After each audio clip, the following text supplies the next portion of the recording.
Et si je vous révélais que l'image familière de la mort avec Sappho est peut-être l'une des plus grandes idées fausses de l'histoire. Nous imaginons une silhouette effrayante vêtue d'un manteau noir, mais qui est-elle réellement?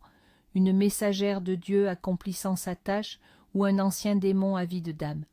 Aujourd'hui, nous allons voyager à travers les âges et les cultures afin de démêler le vrai du faux. Et je vous le promets, à la fin de cette vidéo, votre perception de l'ange de la mort aura changé pour toujours.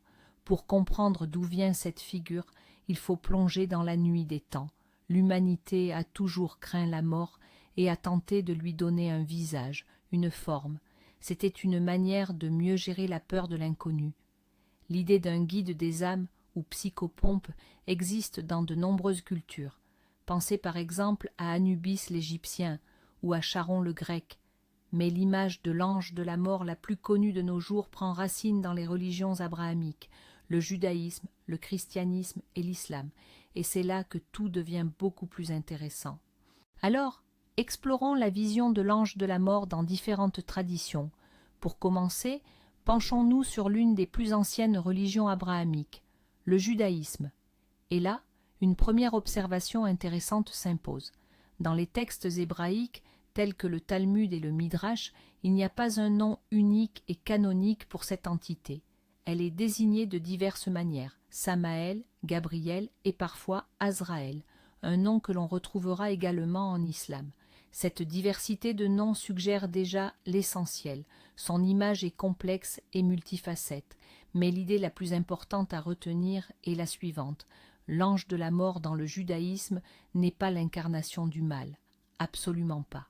Oubliez l'image d'un démon malveillant qui traque les âmes par pure haine. Ici, il est plutôt un messager céleste, une sorte de fonctionnaire divin qui exécute directement les ordres du Très-Haut. Son rôle est de prendre l'âme d'une personne lorsque son heure est venue, ni avant ni après. Imaginez, il n'agit pas de sa propre volonté, il ne choisit pas ses victimes et ne se délecte pas de leur souffrance. Il se contente d'exécuter un ordre. Dans certains textes, il est décrit comme une entité entièrement recouverte Dieu. Cela symbolise qu'il est impossible de lui échapper lorsque le moment est venu. Il existe également une image très frappante, voire glaçante, décrivant sa méthode. On raconte que l'ange de la mort se tient au chevet du mourant, une épée à la main. À la pointe de cette épée pend une goutte de fiel. En le voyant, la personne ouvre la bouche d'effroi et cette goutte tombe à l'intérieur, entraînant la mort. C'est bien sûr une métaphore, mais elle rend parfaitement le sentiment de peur et d'inéluctabilité. Mais l'exemple le plus révélateur, qui le distingue une fois pour toutes de l'image d'un monstre sans âme, est l'histoire de la mort du prophète Moïse. Lorsque l'ange de la mort se présenta à lui, Moïse ne se contenta pas de s'y soumettre. Il commença à argumenter avec lui, refusa de partir et le repoussa même. Ce dialogue montre que même les plus grands des hommes sont soumis à la loi universelle, mais aussi que l'ange de la mort n'est pas une force aveugle. C'est une entité avec laquelle on peut dialoguer, à laquelle on peut s'opposer. Finalement, Moïse accepte tout de même son destin, mais il ne meurt pas de la main de l'ange, mais du baiser de Dieu. Ainsi, dans la tradition juive, l'ange de la mort est un élément nécessaire et inéluctable de la création. Il peut être redoutable et effrayant, mais il n'est pas un ennemi. Il est simplement une partie du plan divin, l'exécuteur de la tâche la plus complexe et la plus triste de l'univers. Qu'en est-il du christianisme? On s'attendrait à y trouver notre personnage principal dans toute sa splendeur. C'est pourtant là que nous attend sans doute la plus grande des surprises. Si vous ouvrez la Bible et cherchez un personnage nommé ange de la mort, vous ne le trouverez pas. Oui, vous avez bien entendu. Dans les textes canoniques du christianisme, une telle figure n'existe tout simplement pas. Certes, la Bible mentionne des anges qui apportent la destruction sur l'ordre de Dieu. Par exemple, l'ange qui a frappé les premiers-nés d'Égypte lors de l'Exode, ou celui qui a anéanti l'armée assyrienne. Mais ce sont toujours des exécutants anonymes du châtiment divin, et non un personnage spécifique avec le titre de ange de la mort. La seule image qui ressemble lointainement à ce que nous cherchons est l'un des 4 cavaliers de l'Apocalypse, décrit dans l'Apocalypse de Jean. Son nom est la mort. Il chevauche un cheval pâle, et l'enfer le suit. Mais ce n'est pas un ange. C'est une force bien plus abstraite, primordiale et redoutable, l'incarnation de la fin elle-même. Mais alors, d'où vient cette image qui nous est si familière? Ce fameux faucheur, ou Grim Reaper, dans sa robe noire à capuche et avec une immense fosse à la main. Eh bien, il est né bien plus tard, dans la culture de l'Europe médiévale. Et la principale raison de son apparition fut la peste. Imaginez l'Europe du XIVe siècle. La peste noire décime villes et villages, emportant la vie de millions de personnes. La mort était partout, elle était devenue une banalité, et les gens cherchaient désespérément à lui donner un sens, à lui conférer une forme visuelle.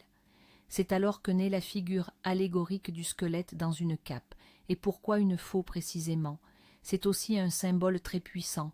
La faux est l'outil du moissonneur, celui qui récolte la moisson. Dans ce cas, la moisson représente les âmes humaines. Cette métaphore était compréhensible par chaque paysan. Le faucheur n'est ni bon ni mauvais, il fait simplement son travail, fauchant aussi bien les justes que les pécheurs, les riches que les pauvres. La faux égalisait tout le monde devant la mort. Ainsi, notre célèbre faucheur n'est pas un personnage biblique, c'est une émanation du folklore populaire, de la peur des épidémies et de la tentative de l'art de faire face à une réalité terrifiante. Il est devenu un phénomène culturel qui, avec le temps, s'est solidement ancré dans notre conscience et a pratiquement supplanté toutes les autres images. C'est un exemple frappant de la façon dont la culture humaine elle-même crée de puissants symboles pour expliquer les phénomènes les plus effrayants du monde. Passons maintenant à la culture islamique, où les choses sont bien plus concrètes et clairement établies. Si dans le christianisme la figure de l'ange de la mort est plutôt diffuse, elle occupe en revanche une place centrale et primordiale dans l'islam. Il y est nommé Azraël, et il n'est pas un simple ange. Azraël est l'un des 4 grands archanges, aux côtés de Jibril, Gabriel, Mikaïl, Michel et Israfil. Son statut est d'une importance capitale.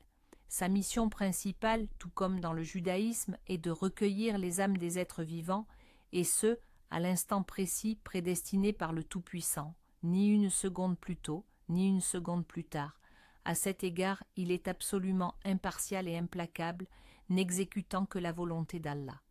Selon certaines traditions, pour lui, le monde entier tient dans le creux de sa main, et il en retire avec facilité celui dont l'heure a sonné. Mais ce qui est le plus intéressant et ce qui distingue radicalement la perspective islamique, c'est la manière dont il procède.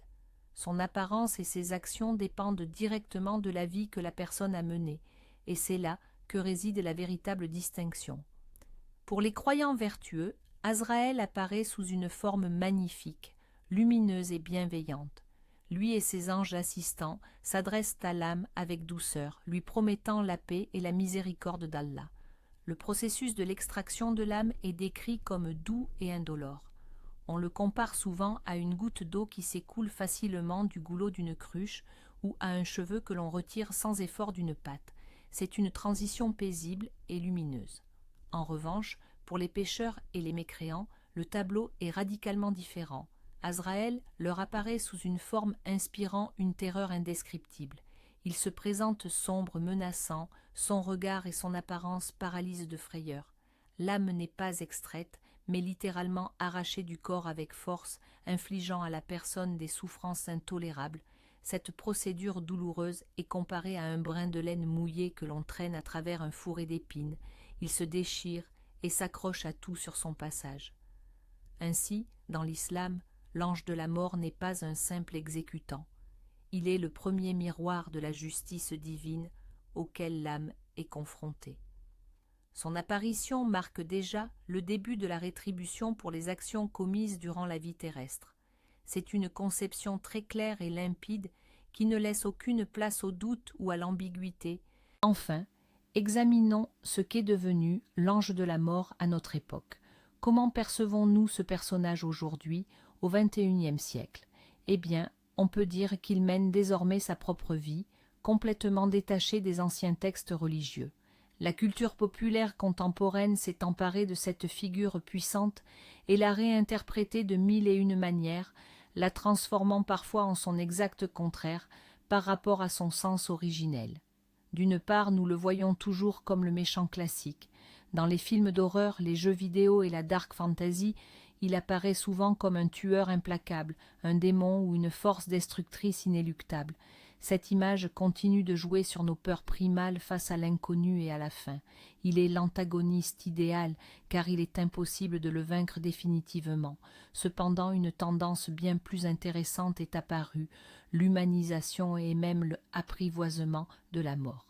La culture a commencé à se demander à quoi ressemble la vie quand on est la mort, que ressent-elle, ne se lasse-t-elle pas de sa tâche? Cela a conduit à l'émergence de représentations entièrement nouvelles et inattendues. Prenons l'exemple du génial Terry Pratchett et de sa mort dans la série de livres du Disque-Monde. Ce n'est plus une figure redoutable, mais un grand squelette en cape noire qui s'exprime en majuscules, adore les chats, essaie de comprendre les humains et prend parfois des vacances pour aller pêcher. C'est un philosophe, un travailleur las de l'éternité, et il ne suscite pas la peur chez le lecteur, mais plutôt de la sympathie, voire de l'empathie. Ou encore le film Rencontre avec Joe Black, où la mort, incarnée par Brad Pitt, vient sur Terre pour faire l'expérience de la vie humaine et tombe amoureuse. D'une force omnipotente, elle se mue en un personnage naïf, curieux et même vulnérable. Ces exemples illustrent à quel point notre rapport à cette figure a évolué. Nous tentons de apprivoiser la peur de la mort par l'humour, l'ironie et en la romantisant. En rendant la mort semblable à nous avec nos faiblesses et nos sentiments, nous la privons en quelque sorte de son pouvoir sur nous. En somme, l'ange de la mort moderne est un véritable caméléon culturel. Il peut être n'importe qui, du monstre effrayant au bel homme gothique, en passant par le personnage comique ou le sage philosophe. Cette image est devenue une toile blanche sur laquelle chaque auteur peint sa propre vision de la vie, de la fin et de ce qui pourrait advenir après. Et c'est là que réside le tournant le plus surprenant et le plus profond de toute cette histoire. L'image familière que nous avons d'un démon sinistre et encapuchonné n'est pas l'original. C'est une couche culturelle qui s'est accumulée au fil des siècles, alimentée par la peur, les épidémies et les superstitions populaires. Dans la plupart des textes religieux anciens, l'ange de la mort n'est pas une entité maléfique, c'est simplement une fonction, implacable, impartiale, mais pas intrinsèquement mauvaise. C'est un serviteur d'une force supérieure, une sorte de bureaucrate céleste qui se contente de clore les affaires terrestres. Prendre conscience de cela change complètement notre perception. Ce n'est plus l'histoire d'un monstre qui nous traque, c'est l'histoire de la manière dont l'humanité, au fil des millénaires, a tenté de comprendre et d'accepter l'inéluctabilité de la fin. L'ange de la mort est un miroir dans lequel se reflètent nos propres peurs et nos espoirs face au plus grand mystère de l'existence. Alors, ange ou démon? La réponse, il s'avère, est bien plus complexe. Il n'est ni l'un ni l'autre, et pourtant il est les deux à la fois. Son image dépend de qui le regarde, de quand on le regarde et avec quel cœur. Merci d'avoir regardé cette vidéo jusqu'au bout. Si vous avez trouvé intéressant d'approfondir ce sujet, n'oubliez pas de laisser un pouce bleu et de vous abonner à la chaîne pour ne pas manquer nos prochaines histoires captivantes. Et maintenant, une question pour vous. Quelle image de l'ange de la mort vous semble la plus juste ou la plus intrigante?